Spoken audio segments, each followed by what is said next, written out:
Buenas noches, mi nombre es Tracy Victoria Méndez. En esta ocasión estaremos hablando sobre lo que es el embargo conservatorio general.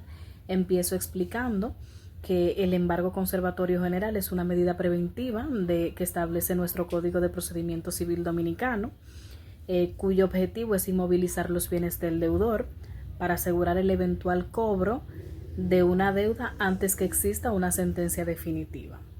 Entonces, para que esto se dé, debe de existir una deuda o un derecho aparente.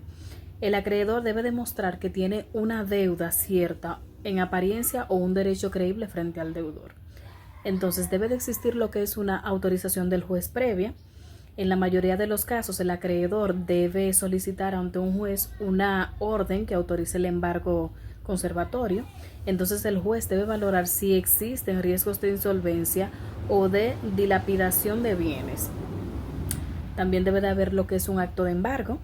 Una vez autorizada, el alguacil procede a practicar el embargo de los bienes, cuentas o valores del deudor. Entonces se levanta un acta notificando que los bienes quedan inmovilizados.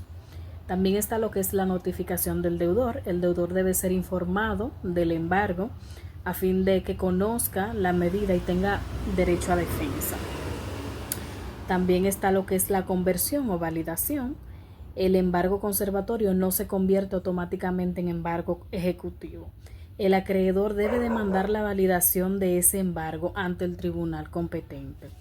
Entonces, también está lo que es la sentencia de la validación. El juez valida la medida del embargo, se convierte en embargo ejecutivo, permitiendo remate o venta para el pago de la deuda. Entonces está lo que es la garantía procesal. El deudor puede oponerse o solicitar el levantamiento si demuestra la inexistencia de la deuda, exceso de irregularidad en la medida.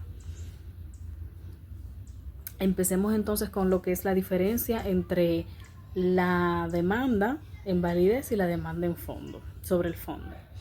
La demanda en validez se interpone para solicitar que el juez confirme la legalidad del embargo conservatorio. Su objetivo es convertir una medida provisional en una medida legalmente ejecutable. El juez está en esta etapa, no discute aún la existencia definitiva de la deuda. Solo decide si el embargo fue correcto y debe mantenerse. En palabras simples, es como una acción procesal para ratificar el embargo. La demanda sobre el fondo es una demanda que busca que el juez decida si realmente existe la deuda, su monto y quién tiene la razón. Aquí se discute el mérito del litigio, o sea, si se debe y cuánto se debe y el por qué se debe. Entonces, el juicio principal es el juicio principal donde se decide la existencia real de la obligación. La demanda sobre el fondo es enfáticamente eso. Entonces, hay unas diferencias claves entre lo que son las demandas en validez y la demanda sobre el fondo. Como ya dije, la demanda en validez solo busca que el embargo conservatorio sea confirmado por el juez para que permanezca y eventualmente se ejecute, mientras que la demanda sobre el fondo resuelve si el acreedor tiene la razón sobre la deuda. La primera trata sobre la legalidad de la medida, mientras que la segunda trata sobre el fondo del litigio. Entonces,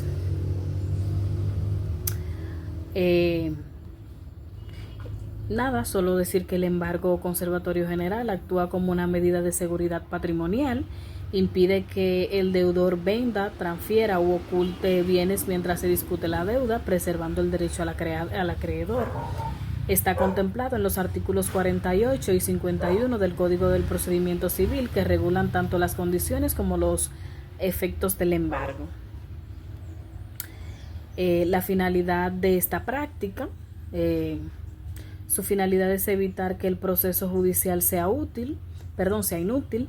Si no existiera esta medida, muchos deudores malintencionados podrían deshacerse de su patrimonio antes del juicio. Entonces, hay tipos de bienes que son susceptibles, como los muebles corporales, que son los vehículos, los equipos mecánicos, créditos, dinero en cuenta, valores o derechos económicos del deudor. Entonces, También debemos destacar lo que es la importancia del acto del alguacil, porque entre ellos se certifica lo que es lo que en la medida se aplicó, sirve como prueba, fija las fechas procesales que corresponden para la validación u oposición. También surgen lo que son los efectos inmediatos. El deudor conserva la posesión pero pierde la libre disposición, no puede vender ni ceder sin consecuencias legales. Hay posibilidades de levantamiento si el deudor ofrece una garantía suficiente, demuestra que la deuda no existe o prueba irregularidades formales en el embargo. De esta manera me despido, dándole las gracias por la atención.